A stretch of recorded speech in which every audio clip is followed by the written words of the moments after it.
Melhores carros até 50 mil reais, juntou uma grana para trocar de carro ou até mesmo comprar seu primeiro carro, mas está na dúvida sobre quais são as melhores opções do mercado? Então vem comigo que nesse vídeo eu vou trazer uma lista com várias sugestões interessantes, divididas em duas partes.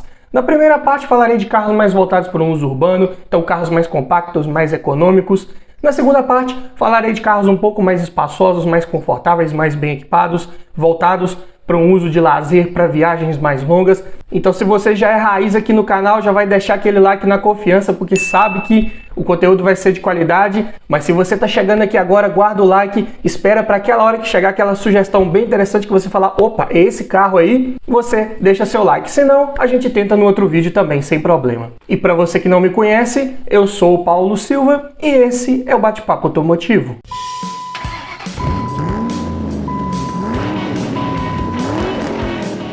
E só para constar, todos os preços que eu disser nesse vídeo foram cotados em julho de 2022. Começando aqui com o primeiro da lista, vamos de Nissan March, na versão SV, com motor 1.6, 16 válvulas flex, câmbio manual, ano 2017. Tabela FIP está em R$ 47.423. Excelente carro compacto para a gente começar o vídeo aqui, na verdade. Equipado aí com um conhecidíssimo motor HR16DE, mesmo lá do Sentra, mesmo também lá do Renault Sandero, do Logan, 16 válvulas. Aqui ele é um duplo comando de válvulas no cabeçote, acionado por corrente e com variador de fase para as válvulas de admissão, 111 cavalos e 15,1 kgfm de torque em qualquer combustível. Para um carro bem leve, 980 kg, a relação de peso-potência ficou em bons 8,8 kg por cavalo. É um carro com um desempenho excelente, tanto para dentro de cidade quanto para a estrada. Se você uma hora precisar fazer uma viagem com ele aí, vai se sair muito bem, não vai te dar sustos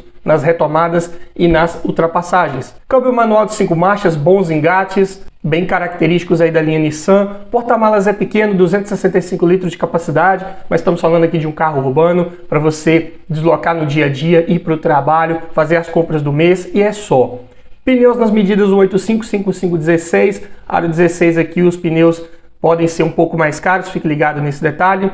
Consumo na cidade, peguei aqui dados de ficha técnica, faz 8,5 no etanol e 12,6 na gasolina. E na estrada, 9,9 no etanol e 14,4 na gasolina. Muito econômico. E dependendo da sua forma de guiar, dependendo do trajeto e do trânsito, você pode conseguir números até melhores do que os de ficha técnica. E é um carro até bem equipado para a sua categoria. Já vem de série nessa versão SV, que é a intermediária, com direção elétrica, com ajuste de altura, vidros, travas e retrovisores elétricos, rodas de liga leve, alarme, ar-condicionado digital, computador de bordo, duplo airbag frontal e ABS e faróis de neblina. E o sistema de som também é de série. Vinha com leitor de CD, USB, Bluetooth, comandos no volante, GPS, câmera de ré e DVD player, bem completinho considerando a categoria desse carro, mas também estamos falando aqui de um 2017, então não dava para esperar menos com relação à conectividade. Pontos positivos de pegar um carro desse: confiabilidade mecânica padrão japonês de construção, motor Nissan realmente feito para durar, com um ótimo desempenho aliado a um excelente consumo de combustível.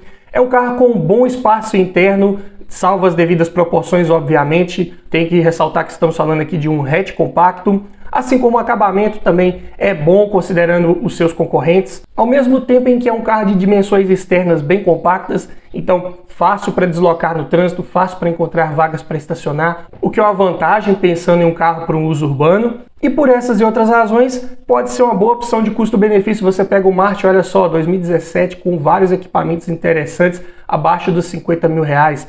Ótima opção de compra. Porém, tem que falar aqui dos pontos de atenção, né? Falta ponteiro de temperatura ali do motor, no painel, que eu considero importante que tem em todos os carros. Para mim seria um ponto negativo. Além disso, o tanque de combustível é pequeno, 41 litros de capacidade, mas como esse não é um carro de proposta de fazer longas viagens, ao mesmo tempo em que é um carro bem econômico, a autonomia não vai ficar muito prejudicada, você vai estar sempre passando perto de um posto de combustível, então tudo certo. Isolamento acústico também não é dos melhores, comparado com alguns de seus concorrentes. Esse motor pode ser um pouco mais ruidoso, principalmente em altas rotações.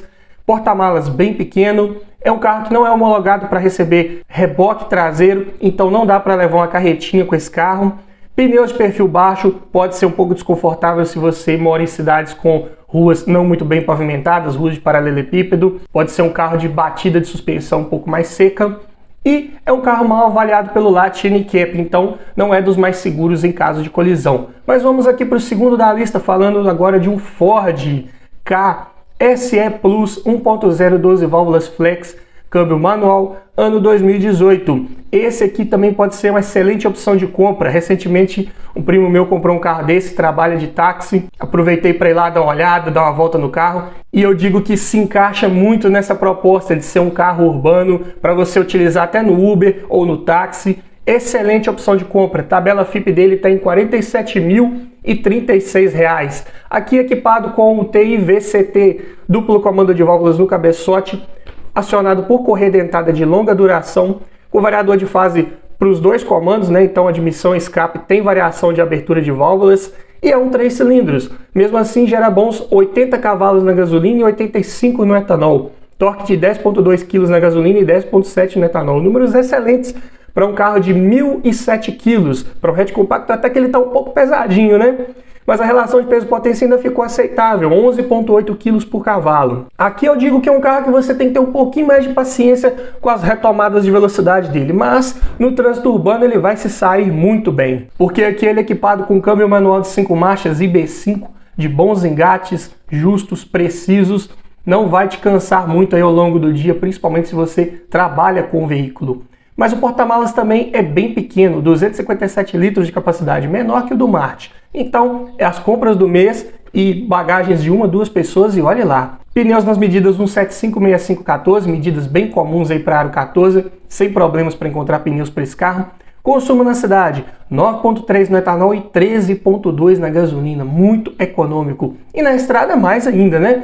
10.7 no etanol e 15.3 na gasolina. Eu digo que dá para fazer bem mais se você andar de forma tranquila com esse carro. Lista de equipamentos dessa versão, que seria também uma das intermediárias, tendendo a ser a top de linha. De série já conta com direção elétrica com ajuste de altura, vidros, travas e retrovisores elétricos, alarme, ar-condicionado, computador de bordo, duplo airbag frontal e ABS, cinto de 3 pontos e apoio de cabeça para todo mundo, Isofix e sistema de chamada de emergência SOS. E o sistema de som até que completinho, conta com CD, USB, Bluetooth e comandos no volante. Pontos positivos, é um excelente motor se você cuidar bem dele, fizer as trocas de óleo no tempo correto, utilizando o óleo correto recomendado no manual do proprietário, fazendo também ali a troca de filtros, velas e outras manutenções preventivas aí no tempo correto, você não vai ter sustos com esse motor. É um excelente conjunto que proporciona um desempenho adequado para a categoria, com um excelente consumo de combustível.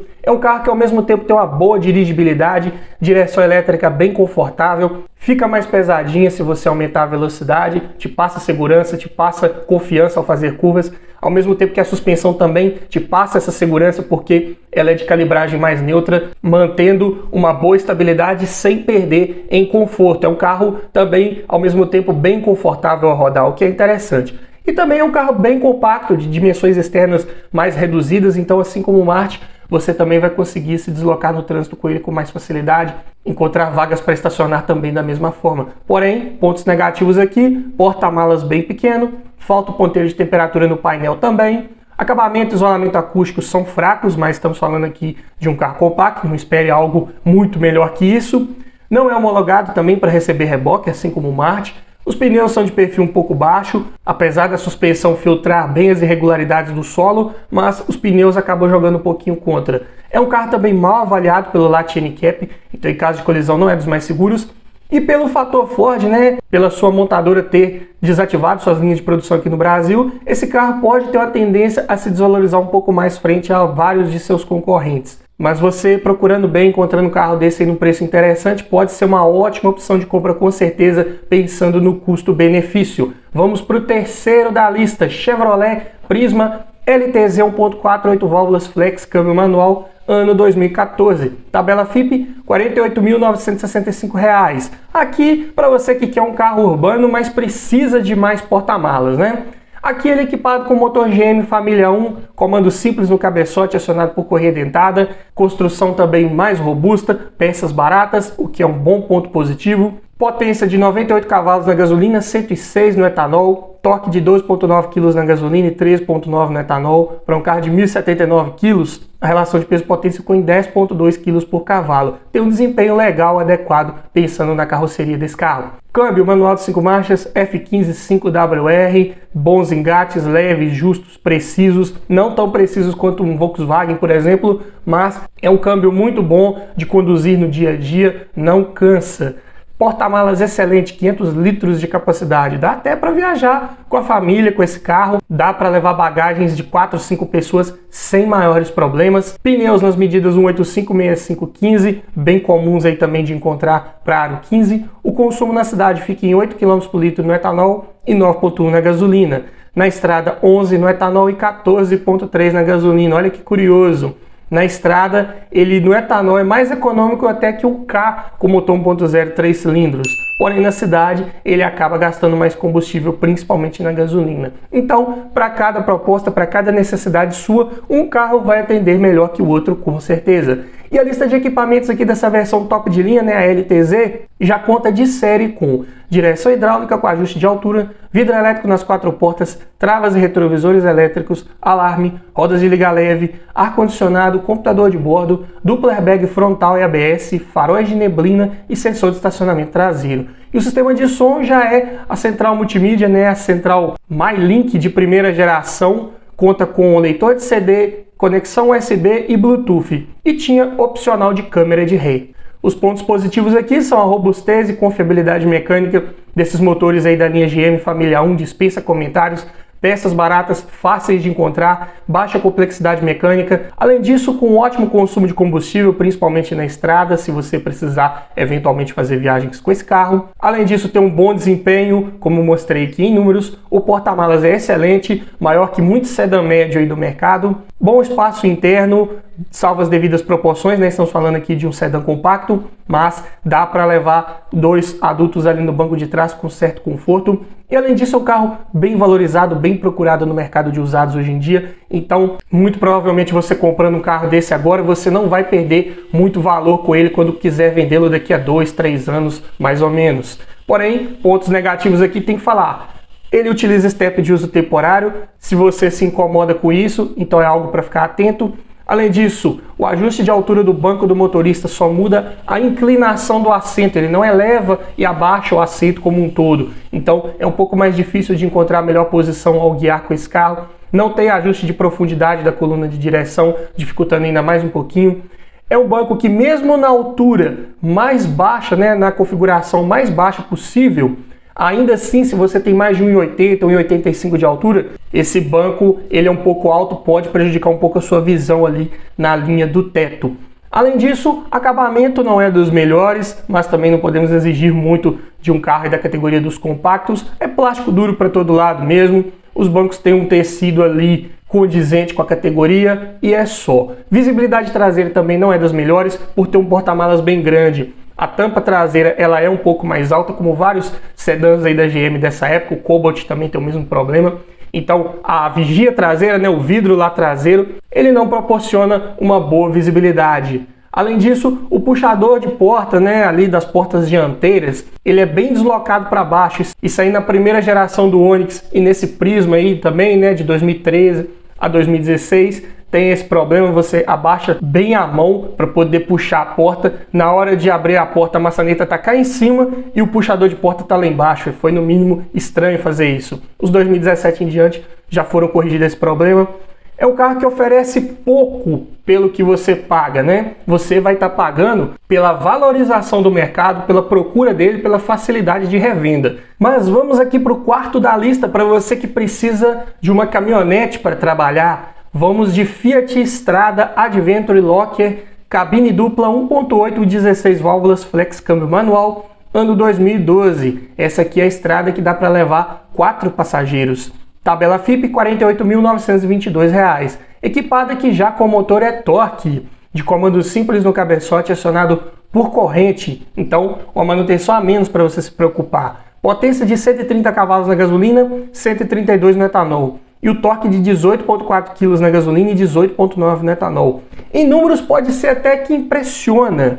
Porém, tanto a potência quanto o torque vêm em giros bem elevados, porque esse motor não conta com variador de fase. Então, é um carro de resposta um pouco mais lenta, em baixas rotações principalmente. Quando você estica mais marchas, você consegue aproveitar todo esse torque disponível, quase 19 kg de torque no etanol. É um carro que até para os padrões de sua categoria, né, que é uma caminhonete pequena, não é dos mais pesados, 1.203 kg, fazendo a relação de peso-potência ficar em 9,1 kg por cavalo. Como eu disse, você tem que esticar mais marchas com esse carro para ver todo esse desempenho. O câmbio aqui é um manual de 5 marchas, C510, para aguentar esse torque extra. É um câmbio bem resistente, confiável, mas que não tem dos melhores engates. Tem aqueles engates imprecisos, mochibentos, como vários aí da linha Fit, praticamente todos, né? Porém, depois que você se acostuma, também vai bem, sem sustos, sem problemas. Caçamba, com capacidade para 580 litros e de carga 650 quilos. Então, dependendo das suas necessidades aí de trabalho, esse carro pode te atender muito bem. Das caminhonetes pequenas, com certeza é a mais procurada, é a mais resistente para o trabalho. Pneus são nas medidas 205 70 15 e aqui ela vem com os pneus ATR, né, de uso misto. Esses pneus costumam travar um pouco o desempenho e aumentar o consumo de combustível. Falando nele, né? Na cidade, esse carro faz 6,7 km por litro com etanol e 9,8 na gasolina. Já na estrada, 7,5 no etanol e 11,1 na gasolina. É complicado manter velocidade de cruzeiro com esse carro na estrada. Não tem um bom coeficiente aerodinâmico, pneus jogam bastante contra, então o consumo vai ser elevado de qualquer forma. Mas, em compensação, é um carro muito bem equipado para sua categoria. Já conta de série nessa versão Adventure, com a direção hidráulica, com ajuste de altura, vidro elétrico nas portas dianteiras, né? Só tem 2 portas, travas e retrovisores elétricos, alarme, rodas de liga leve, ar-condicionado, computador de bordo, faróis de acendimento automático, duplo airbag frontal e ABS, farol de neblina, farol de milha, que é diferente do farol de neblina, né? Para quem não sabe, farol de neblina é para iluminar em curtas distâncias em situações de baixa visibilidade, chuva forte, neblina forte. Já o farol de milha funciona apenas em conjunto com o farol alto, ou seja, ele é um farol de longo alcance para aumentar ainda mais a visibilidade noturna se não tiver vindo o veículo no sentido contrário. Além disso, conta com bancos de couro e encosto de cabeça e cinto de 3 pontos para todos os ocupantes, que são 4. Porém, o sistema de som é um pouco mais simples, conta apenas com leitor de CD MP3. Falando aqui dos pontos positivos de se pegar um carro desse: boa resistência mecânica, tanto de motor quanto câmbio, suspensão traseira nem se fala, é do tipo feixe de mola, bem mais resistente, para aguentar mais carga mesmo, então excelente opção para o trabalho. É um carro que tem muita oferta de peças no mercado, preços condizentes. O desempenho é bom se você esticar bastante marcha com esse carro, como eu falei. Acabamento interno também, considerando a categoria, é ótimo. Lista de equipamentos muito boa também, comparada com os seus concorrentes. Tem uma boa capacidade de carga e é um carro bem procurado na sua categoria. Eu diria que é o primeiro da lista de muitas pessoas que precisam de uma picape pequena. Mas nessa versão Adventure, talvez nem tanto quanto seria uma Work, uma Trekking, porque a Adventure ela tem ali um apelo um pouco mais esportivo, eu diria, aventureiro, e tem aqueles apliques plásticos externos que podem encarecer um pouco um possível reparo, consequentemente encarecer o preço de seguro, mas mesmo assim, para o trabalho, essa caminhonete vai atender super bem e, além disso, bem completinha. Mas já que eu falei aqui de pontos de atenção, tem que falar. O consumo é elevado, não tem como escapar disso. A tampa traseira, ela tem uma certa facilidade de ser retirada, então um pouco mais fácil de ser furtada. Além disso, o espaço interno para quem vai no banco de trás ali é muito reduzido. Apesar de ser uma caminhonete homologada para levar 4 passageiros, o espaço é bem apertado para adultos. Eu diria que ali o mais recomendado seria para 2 crianças. Além disso, como eu falei, né, os pneus ATR travam um pouco o desempenho, aumenta o consumo de combustível. Se você preferir, não tiver necessidade de pegar tanta estrada de terra, tanta estrada com barro, seria interessante trocar esses pneus, né, quando for fazer a troca de pneus, para pneus de uso de asfalto, o que pode melhorar ligeiramente o consumo de combustível, principalmente desse carro. Mas chegamos agora na segunda parte do nosso vídeo, falando agora de carros mais voltados para o lazer, carros maiores, mais confortáveis, mais bem equipados. Mas antes eu tenho um recado para você. Tá olhando um carro para comprar, mas está na dúvida se é um bom carro, se ele foi bem cuidado, se já foi batido. Quer aprender a avaliar um carro em detalhes para você não errar na próxima compra? Para isso, eu desenvolvi um e-book completinho com mais de 280 itens do que você precisa avaliar em um carro e o que você precisa observar para cada um desses itens, para você fazer uma análise mais criteriosa e não esquecer nada na hora da avaliação. Então esse e-book vem para te trazer muito mais conhecimento sobre como avaliar um carro e aumentar muito as suas chances de levar um excelente veículo para sua garagem. Link na descrição. E passando aqui para o quinto da lista, vamos de Hyundai Tucson GLS 2.0, 16 válvulas, flex, câmbio automático, tração dianteira, ano 2013. Tabela FIPE desse carro tem R$ 49.556. Aqui, equipada com motor beta de duplo comando de válvulas no cabeçote acionado por correia dentada e com variador de fase para as válvulas de admissão. A potência fica em 142 cavalos na gasolina, 146 no etanol. O torque é de 19,1 kg na gasolina e 19,7 no etanol. Porém, estamos falando aqui de um carro bem pesado, 1.550 kg, fazendo a relação de peso-potência ficar em 10,6 kg por cavalo.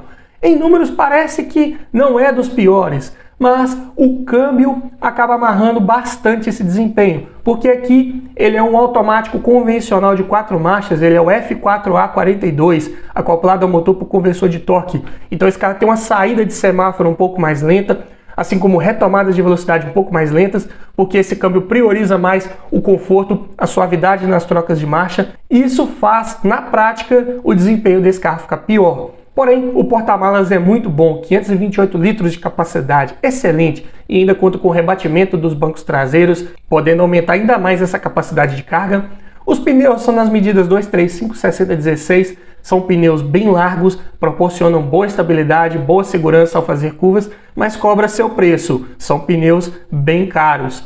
O consumo na cidade, 5,2 km por litro com etanol e 7,2 com gasolina. Na estrada, 6,6 no etanol e 9,1 na gasolina. Essa Tucson 2.0 com câmbio automático realmente tem um consumo bem elevado. A manual tem um consumo ligeiramente menor, mas você não vai ter o conforto da transmissão automática. Então você tem que pôr na ponta da caneta o que mais você está dando prioridade no momento. Mas é um carro bem equipado, conta de série com direção hidráulica com ajuste de altura, vidro elétrico nas 4 portas, travas elétricas, retrovisores elétricos com rebatimento dos externos, alarme, rodas de liga leve, ar-condicionado digital, bancos de couro, faróis de acendimento automático, chave presencial, dupla airbag frontal e ABS, cinto de 3 pontos e apoio de cabeça para todo mundo, faróis de neblina e sensor de estacionamento traseiro. E o sistema de som aqui para essa Tucson, já no ano de 2013, conta com CD, USB, Bluetooth e GPS, já era um sistema mais moderno, bem interessante. Pontos positivos de pegar um carro desse: robustez, confiabilidade mecânica, esse motor realmente foi feito para durar, não quebra com facilidade. É difícil você ver uma Tucson aí parada na oficina esperando peça, é um carro realmente muito resistente. Além disso, tem boa oferta de peças, tanto em parte mecânica quanto em parte estética, né? Acabamento interno e externo, porque é um carro que ficou por muitos anos no mercado. Ela chegou aqui no Brasil já com essa carroceria lá em meados de 2005, 2006 mais ou menos, e ficou até 2018. Foram lançadas 2 novas gerações da Tucson, mas essa de primeira geração continuou ali coexistindo com as suas versões mais novas até outro dia mesmo. Então é um carro que tem muita oferta de peças, vendeu bastante aí considerando a sua categoria, então sem problemas, sem sustos para encontrar peças para esse carro. Tem um ótimo espaço e acabamento internos, já fiz uma avaliação completa de uma Tucson dessa, vou deixar os cards aqui em cima para você assistir, mas tem boa qualidade dos materiais empregados ali, tanto no painel quanto nos forros de porta, nos bancos. A única ressalva aqui realmente é para a pegada ali do volante, né? Aonde você realmente coloca a mão ali naquela posição ali de 15 para as 3, não tem uma boa pegada ali, o aro ele é bem fino naquela região. Além disso, costuma escorregar um pouquinho. Esse é o único ponto que eu realmente não gostei, mas de resto é um excelente acabamento e um ótimo espaço interno, principalmente para quem vai nos bancos traseiros também. Além disso, bem confortável ao rodar, mérito aí dos pneus de perfil alto, além da suspensão bem calibrada, obviamente. É um carro com ótima estabilidade, também mérito dos pneus, mas também mérito da suspensão, que na traseira é do tipo multilink, então conta com boa estabilidade, boa segurança ao fazer curvas. Além disso, é um carro com boa altura em relação ao solo, não é para esperar menos de um SUV, então sem sustos aí nas rampas de garagem, nas lombadas. E por essas e outras razões é um carro de excelente custo-benefício. Você pega um Tucson 2013, abaixo dos 50 mil reais, com câmbio automático. Pode parecer até que ela está desvalorizada, né, por ser um bom custo-benefício, só que não. É um carro com uma boa procura no mercado, uma boa revenda. Se ela tem um preço um pouco mais acessível, é porque nessa época já tinha a sua segunda geração no mercado, que era a X35, mais moderna, obviamente. Então o preço da X35 é mais elevado. Isso fez a Tucson de primeira geração cair um pouco de valor, mas não deixa de ser um excelente carro com certeza. Porém, é claro que eu tenho que falar aqui dos pontos negativos dela, né? Nem tudo são flores. O desempenho é fraco, realmente, ainda mais se tratando da versão com câmbio automático. O consumo é elevado. Se você não se importa com o consumo de combustível alto, tudo bem, mas se você não quer gastar muito combustível, definitivamente esse carro aí não vai ser para você. Além disso, falta equipamentos que eu considero importante para essa categoria, como o computador de bordo e o ponteiro de temperatura do líquido de arrefecimento, ponto bem negativo. Vamos para o sexto da lista aqui. Vamos de Nissan Gran Livina SL 1.8 16 válvulas flex automático, 7 lugares, ano 2014. Tabela FIPE R$ 42.510. Aqui é para você que quer levar mais pessoas na viagem. Conta com o motor MR18DE, é uma variação do MR20DE lá do Sentra. Aqui é um duplo comando de válvulas no cabeçote acionado por corrente e com variador de fase para as válvulas de admissão. Potência de 125 cavalos na gasolina, 126 no etanol. Torque de 17,5 kgfm em qualquer combustível. Não é dos mais leves, obviamente, 1.306 kg, fazendo a relação de peso-potência ficar em 10,4 kg por cavalo. Aqui o desempenho ele é mais fraco mesmo, infelizmente, ainda mais equipado aqui com câmbio automático de 4 velocidades, convencional, acoplado ao motor por conversor de torque, da mesma forma que a Tucson. Aqui ele prioriza o conforto, a suavidade nas trocas de marcha, então vai sacrificar um pouco do desempenho. Porta-malas, aqui entra o grande calcanhar de Aquiles desses carros de 7 lugares. Dá para levar mais pessoas, porém se você levar mais pessoas não vai dar para levar as bagagens dessas pessoas, porque só sobram 123 litros de capacidade. Mas se você estiver levando no máximo 5 pessoas, dá para rebater os encostos ali da terceira fileira de bancos e aumentar a capacidade de carga do porta-malas para 450 litros. Aí fica mais adequado para uma viagem longa. Os pneus são nas medidas 185/65/15 e o consumo na cidade fica em 6,2 no etanol e 8,9 na gasolina. Na estrada, 7,7 no etanol e 11,2 na gasolina. O motor não é dos mais potentes, o carro é um pouco mais pesado, o câmbio automático também joga contra, então o consumo de combustível não vai ser dos melhores. A lista de equipamentos de série nessa versão conta com direção elétrica com ajuste de altura, vidros, travas e retrovisores elétricos, alarme, rodas de liga leve, ar-condicionado digital, bancos de couro, chave presencial, duplo airbag frontal e ABS e faróis de neblina. E o sistema de som conta com leitor de CD e cartão de memória. Pontos positivos: robustez, confiabilidade mecânica, não deixa de ser um excelente motor Nissan, bem construído, feito para durar. Claro que não é de manutenção simples e barata, né? Assim como todo Nissan, ainda mais aqui em carros de porte médio, a manutenção vai tender a ser um pouco mais cara, algumas peças até um pouco difíceis de encontrar. Além disso, é um carro com ótimo espaço interno, como eu disse, né, dá para levar até 7 passageiros, então dependendo das suas necessidades pode ser uma ótima opção de compra. Ao mesmo tempo em que possui uma boa dirigibilidade, posição é mais alta de guiar, então o carro realmente de fato mais familiar para você dirigir com um pouco mais de tranquilidade também. E além disso, para a categoria ele tem até uma boa procura no mercado, então não é dos mais desvalorizados frente aos seus concorrentes. Porém, como pontos negativos aqui, tenho que ressaltar: a coluna B desse carro costuma apresentar ruídos e falha de solda, bem parecido com o que acontece lá na linha Fluence. Aqui você tem que ficar atento, dar uma volta com esse carro, passar ali nas lombadas, tentar passar até um pouquinho de lado para ver se ali na torção da carroceria não vai gerar ruídos. Além disso, a lista de equipamentos desse carro não é das melhores. Falta ponteiro de temperatura do líquido de arrefecimento, falta o computador de bordo e também falta o ajuste de altura do cinto de segurança do motorista, que também dificulta um pouco o conforto a bordo. O isolamento acústico também não é dos melhores. O câmbio automático de 4 marchas, apesar de ser um câmbio até bem resistente, mas também não possui trocas manuais, então tem menos possibilidades com esse câmbio, mas por ter apenas 4 marchas, não tem muito o que fazer ali com trocas de marcha, né? É colocar no D e seguir a vida. Esse carro também não é homologado para receber reboque, então não dá para levar uma carretinha, por exemplo. Você pode pensar, eu vou levar 7 passageiros e coloco a carretinha com as bagagens lá na carretinha. Infelizmente, com esse carro não vai poder. Além disso, peças de acabamento são caras, como todo Nissan, isso é de praxe.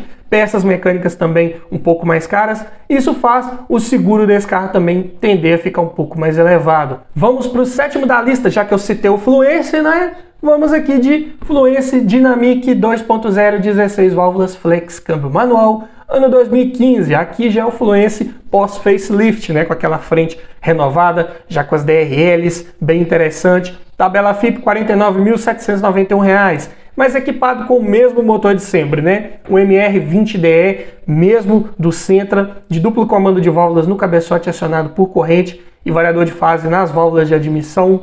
140 cavalos na gasolina, 143 no etanol, torque de 19,9 kg na gasolina e 20,3 no etanol. Para um carro pesado, sedã médio de 1.369 kg, a relação de peso-potência ficou em 9,6 kg por cavalo. Ainda assim, tem boas respostas ao acelerar, boas retomadas de velocidade, porque aqui ele é equipado com câmbio manual de 6 marchas. Então, é de respostas mais diretas de fato. E o porta-malas enorme, 530 litros de capacidade, um dos maiores da categoria. Pneus são nas medidas 205 60/16, não são das mais comuns medidas para aro 16, então pode ser que você encontre esses pneus com preços um pouco mais elevados. Consumo na cidade, 6,2 no etanol, 9 km por litro na gasolina. Na estrada, 8 no etanol e 11,5 na gasolina. Aqui o que eu digo é o seguinte, se você pegar a ficha técnica dos Fluence um pouco mais antigos ali, 2012, 13, vai ver que esse mesmo modelo aqui com câmbio manual faz na estrada em torno de 14 km por litro.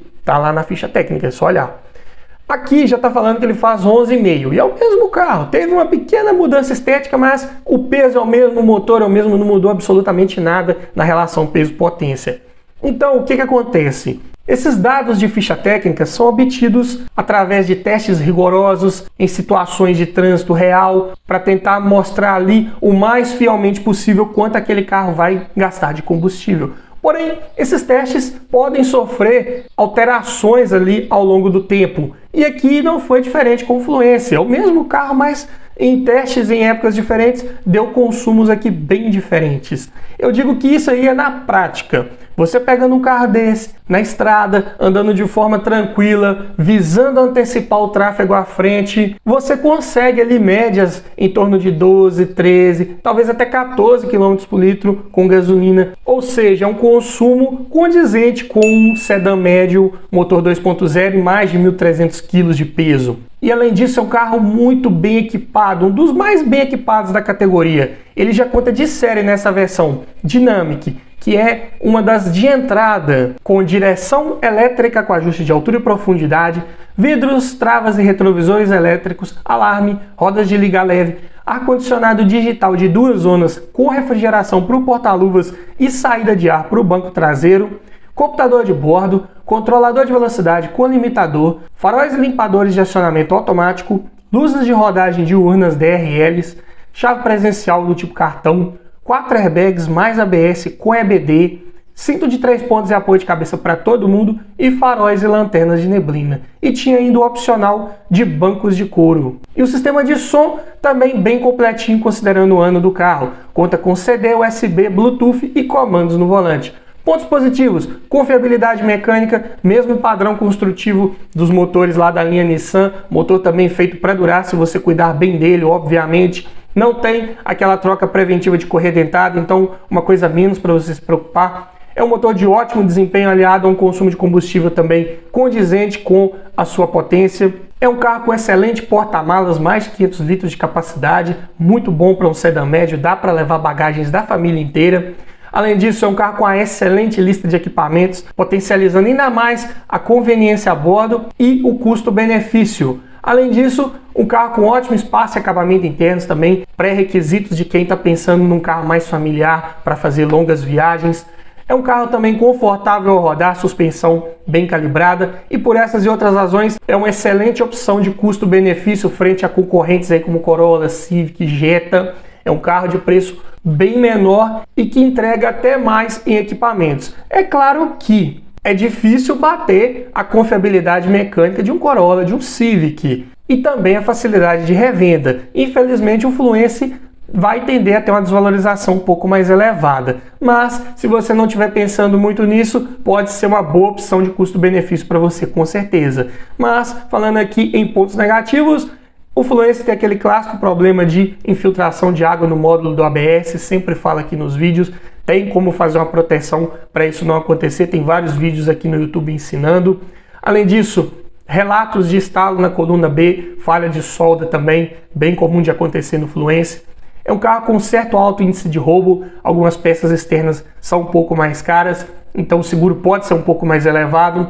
Além disso, é um carro, como eu falei, desvalorizado no mercado de usados, tem uma revenda um pouco mais difícil frente a Corolla, Cruze, Civic, Jetta. Então, é um carro que você talvez demore um pouco mais para revendê-lo, perca um pouco mais de grana, mas também na hora de comprá-lo, com certeza vai pagar bem mais barato do que os seus concorrentes aí no mesmo ano modelo. Mas vamos aqui para o oitavo da lista, vamos de Fiat Bravo Sport 1.8 16 válvulas flex, câmbio manual, ano 2014. Tabela FIP está em R$ 47.755. Aqui equipado com motor e-torque, mesmo lá da estrada. Comando simples no cabeçote acionado por corrente, 130 cavalos na gasolina, 132 no etanol, torque de 18,4 kg na gasolina e 18,9 no etanol. Aqui o Bravo é mais pesado que a estrada, 1.365 kg, fazendo a relação de peso-potência subir para 10,3 kg por cavalo. Porém o câmbio aqui é o mesmo também, C510, bem resistente, confiável, mas não é dos melhores com relação a engates. Até que para carros de proposta mais urbana, um câmbio desse não dá para ficar reclamando muito com relação a engates. Mas para um carro com até Sporting no nome, né, que seria um carro de proposta um pouco mais esportiva, poderia ter tido uma atenção especial aí, principalmente com relação a engates de marcha, ter feito os engates um pouco mais justos, mais diretos, mas tudo bem.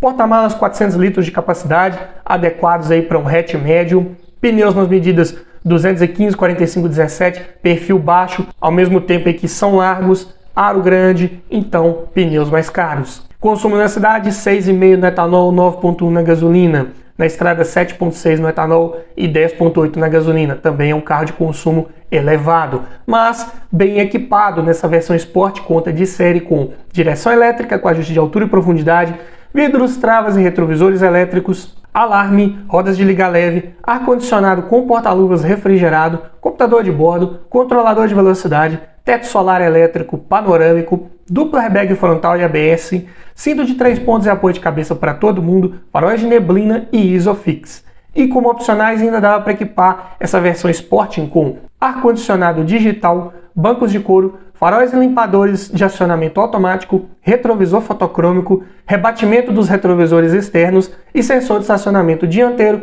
e traseiro. O sistema de som de série conta apenas com leitor de CD e comandos no volante. E a central multimídia era opcional. Se equipada, vinha com USB, Bluetooth e GPS nativo.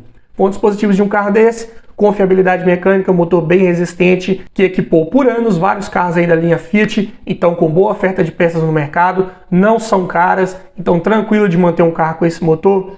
Lista de equipamentos muito boa, principalmente se você pegar um carro desse aí com a maioria dos opcionais, ou se possível até todos.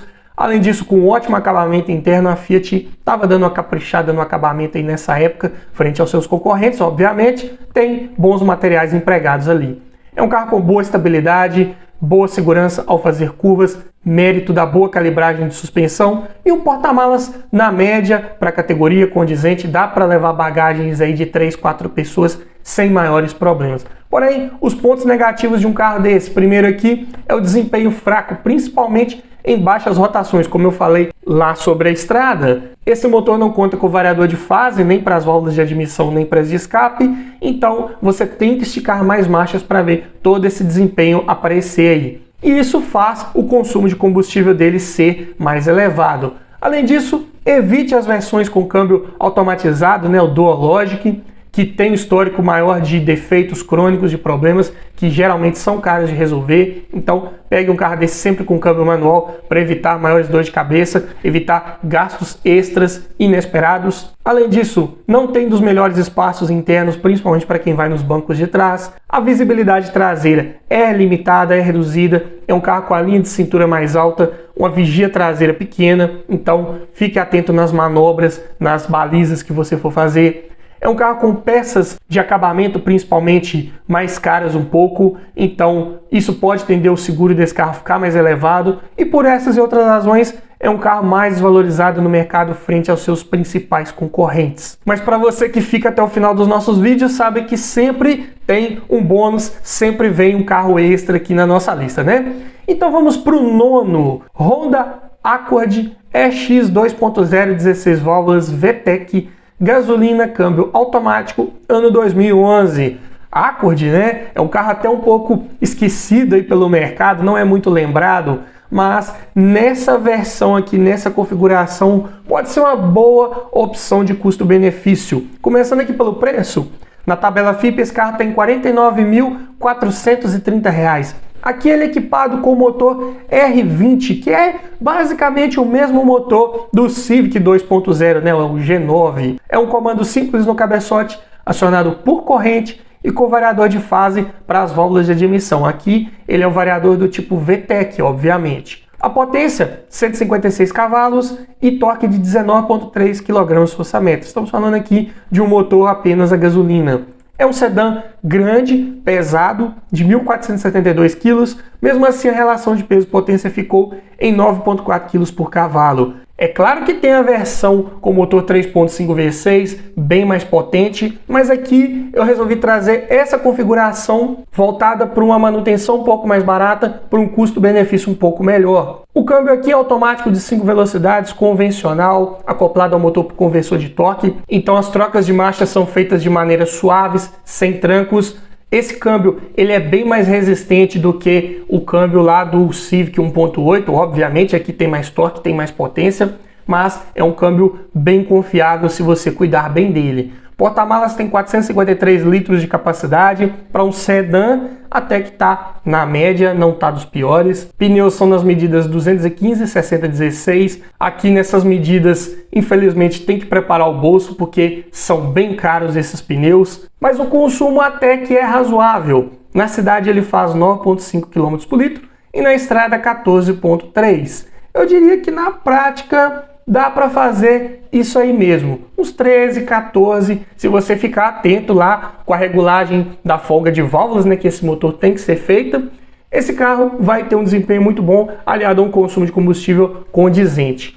E a lista de equipamentos vem de série com direção hidráulica com ajuste de altura e profundidade, vidro elétrico nas 4 portas, travas e retrovisores elétricos, alarme, rodas de liga leve, ar-condicionado de 2 zonas, bancos de couro, sendo que o do motorista tem ajuste elétrico, dupla airbag frontal e ABS, com EBD, cinto de 3 pontos e apoio de cabeça para todo mundo e faróis de neblina. Eu digo que aqui a lista de equipamentos ela deixa um pouco a desejar. Falta aqui um item muito importante que eu considero aqui, que é o computador de bordo. Infelizmente pecou nessa parte. Já o sistema de som conta com leitor de CD MP3 e comandos no volante. Estou falando aqui de um carro 2011. Não dá para esperar muito mais conectividade, ainda mais falando de um carro japonês, né, que demorava um pouco para entrar nessas modernidades aí, se atualizar com relação a conectividades. Então tá até condizente, eu diria. Porém aqui, como pontos positivos principais de pegar um carro desse, tem que ressaltar que é um motor bem resistente,